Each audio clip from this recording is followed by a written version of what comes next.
This lesson is Pythagorean theorem, solving legs. If you recall from a previous lesson, when we're using Pythagorean theorem, which states that c squared is equal to a squared plus b squared, we're using the area of the squares on each side of the triangle to help us solve for the hypotenuse. So now what we're going to do is we're going to figure out what we do when we're solving for a leg.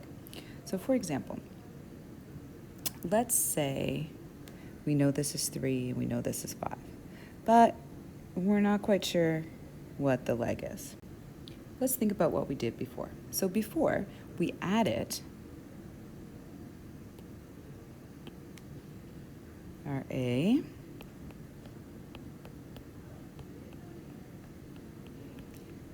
and our B,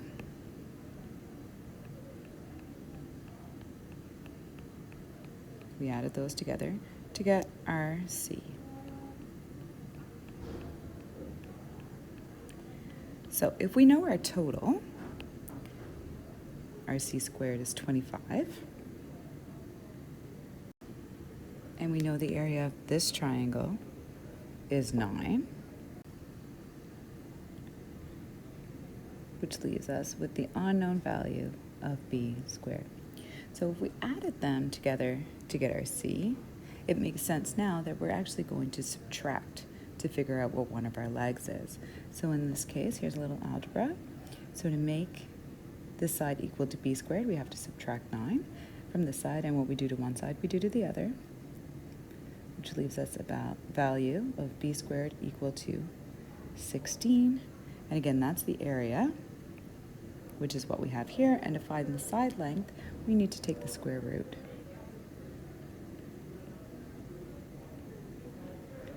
B is equal to 4. And does that make sense? Well, let's have a look. If this is 4, B is 4, and A is 3, they need to be shorter than the hypotenuse, and the hypotenuse is 5. So yeah, that does make sense, that our hypotenuse would be 4. Let's look at another example. This example is saying we have a hypotenuse of 12 and a leg of 8. So we're going to do the same thing we did before. We're first going to label our triangle. So we know the right angle is here. Straight across from that is going to give us our C. And let's make our Y A.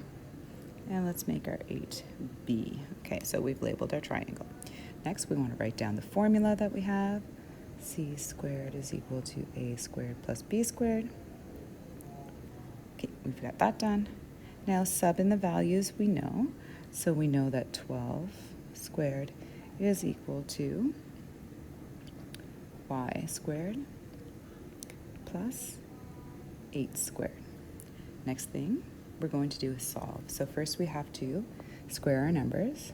12 squared is 144 is equal to y squared plus 64. And bringing that algebra skill in, we're going to have to subtract.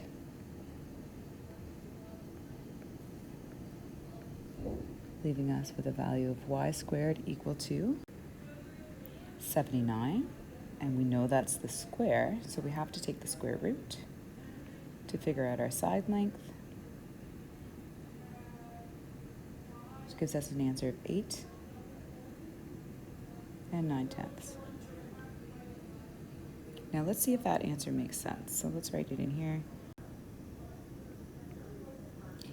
And we have an 8 down here, 8.9 here, and a 12 here. So the legs are shorter than the hypotenuse. So yes, that makes sense. Another way to do this is we can just rearrange the formula to start off with. And because we know to get the hypotenuse, we have to add those together to solve for a leg. So let's say a squared. We're going to have to subtract, and we like to subtract the bigger number. Take away the smaller number. So you can use this formula when solving for a leg to save yourself a little bit of algebra from up here. Go try the practice questions and let me know if you need any help with those.